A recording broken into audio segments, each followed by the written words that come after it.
வணக்கம். Phoenix media. வணக்கம். இல்ல கணபதி, பாட்டாளி மக்கள் கட்சி திருவள்ளூர் மத்திய மாவட்ட துணை செயலாளர்.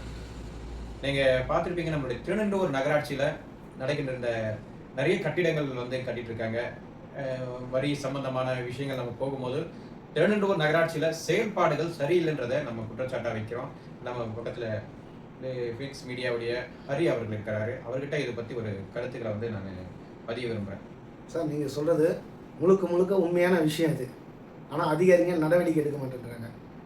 இப்போ திருநெண்டூர் நகராட்சியில் நகரமைப்பு பிரிவில் பணிபுரிஞ்சாங்க விஜயா அவர்கள். அவங்க பேர் விஜயா, நகரமைப்பு ஆய்வாளர். அவங்க தான் அந்த பில்டிங்கெல்லாம் அனுமதி கட்டணும். ஒரு பில்டிங் வீடு கட்டுறதுக்கு முன்னாடி தான் அனுமதி வாங்கணும். இதுதான் முறை, ரூல்ஸு. ஆனால் விஜயா அவர்கள் பார்த்தீங்கன்னா கட்டி முடிக்கப்பட்ட கட்டிடத்துக்கு அப்ரூவல் கொடுத்துருக்காங்க. அப்போ அது பேர் என்ன? முழுக்க முழுக்க ஊழல். அந்த ஊழல் மேலே புகார் கொடுக்குறோம். திராவிட மாடல் ஆட்சியில் முதலமைச்சர் தனிப்பிரிவு, நான் மாவட்ட ஆட்சியரிடையோ ஆணையரிடையமோ யாருக்கிட்டோ ஆதாரம் இருக்குது. ஆதாரம் இல்லாமல் ஒரு அதிகாரி மேலே புகார் கொடுத்தீங்களா? கண்டிப்பாக கொடுத்துருங்க சார். லஞ்ச ஒழிப்பு துறையில் நடவடிக்கை எடுக்கல. இதற்கு என்ன காரணம்? அதிகாரிங்க முழுக்க முழுக்க பத்திரிகையாளர்ன்றதால நடவடிக்கை எடுக்கலையா? இல்லை என்ன விஷயம்? ஏன் இப்போ இது மக்கள் மன்றத்தில் வைக்க காரணம் என்ன? அந்த அதிகாரி தவறு பண்ணியிருக்காங்க. முழுக்க முழுக்க அதிகாரிகள் காப்பாற்றுறாங்க. முதலமைச்சர் தனிப்பிரிவுங்க. இன்னைக்கு முதல்வர் இருக்கிற பிரிவுன்னு ஒன்று சொல்கிறாங்க, முதலமைச்சர் தனிப்பிரிவு. அந்த பிரிவுக்கே புகார் கொடுத்து அதிகாரிங்க ஆய்வு பண்ண சொல்கிறாங்க. ஆய்வு பண்ணதில் அவங்களுக்கு குறிப்பாணை கொடுத்துருக்குன்னு சொல்கிறாங்க. ஆனால் 3 மாதம் ஆகுது. இது வரையும் அவங்க மேலே ஒழுங்கு நடவடிக்கை எதுவுமே எடுக்கலை. சரி, அதை விடுங்க. அந்த 5 கட்டடத்து மேலே ஆணையர், இப்போ இருக்க ஆணையர் கீர்த்தனா அவர்கள் பார்த்திங்கன்னா நோட்டீஸ் கொடுக்கணும். ஒரு பில்டிங் தப்பாக கட்டுறாங்கன்னா அது மேலே ஒரு புகார் வருதுன்னா தவறு இருக்க பட்சத்தில் நோட்டீஸ் கொடுக்கணும். முறையாக அந்த கட்டிட ஓனருக்கு நோட்டீஸ் கொடுக்கணும். ஆனால் இது வரையும் 3 மாதம் ஆயிடுச்சு. இந்த நிர்வாகம் திருநெண்டூர் நிர்வாகத்தில் நோட்டீஸும் கொடுக்கல, எந்த செயல்பாடும் இல்லை. ஆனால் அவங்களுக்கு பார்த்தீங்கன்னா பொன்னேரி நகராட்சியில் பார்த்தீங்கன்னா கூடுதல் பொறுப்பாட்டம் கொடுத்துருக்காங்க. அங்கேயும் போய் பார்த்தீங்கன்னா 3 வாகனங்கள், குப்பை எடுக்கிற வாகனங்கள் 3 வாகனங்கள் திருட்டு போயிருக்க. அங்கே நகரமன்ற கூட்டத்திலே கவுன்சிலர்கள் பகிரமாக குற்றச்சாட்டு சொல்கிறாங்க. ஆனால் 3 வண்டி காணாமல் போயிடுச்சு. இந்த 3 வண்டி பார்த்தீங்கன்னா ஆணையரோட சொந்த பணம் இல்லை, மக்களோட வரி பணம்.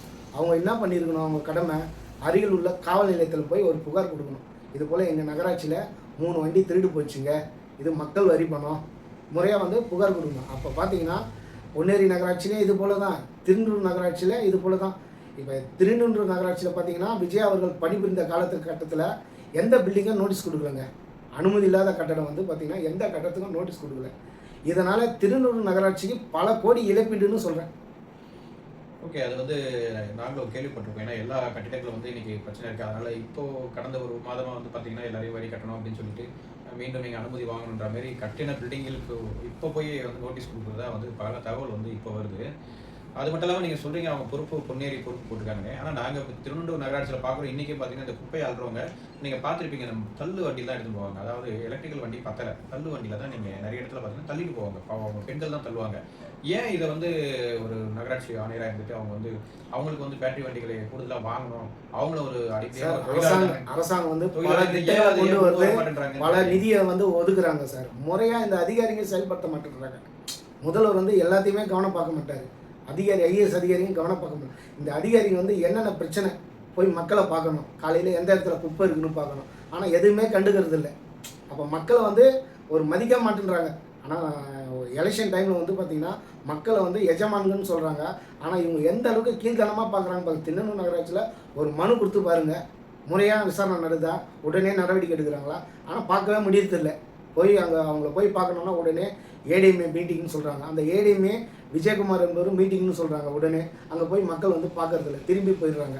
திருப்பி மறுநாள் வராங்க. இது போல் தொடர்ந்து 2-3 நாள் பார்க்க முடியாதனால இந்த அதிகாரி அரசு மேலே ஒரு குறையாக அந்த மன அழுத்தத்தில் அந்த அரசு மேலே ஒரு தவறான எண்ணத்தை மக்கள் அந்த நிலைப்பாடில் இருக்காங்க. இந்த அரசாங்கத்து மேலே இந்த அதிகாரி செய்கிற தவறுக்கு ஆட்சியர் நமக்கு வந்திருக்காங்க, எல்லாத்துலேயும் வெளிப்படையான ஒரு ஆட்சியர்னு சொல்லிட்டு நம்ம சொல்கிறோம். ஆனால் நீங்கள் சொல்கிறத பார்த்தா திருநெண்டூருடைய ஒரு நகராட்சியில் இவ்வளோ குறைகள் இருக்குது.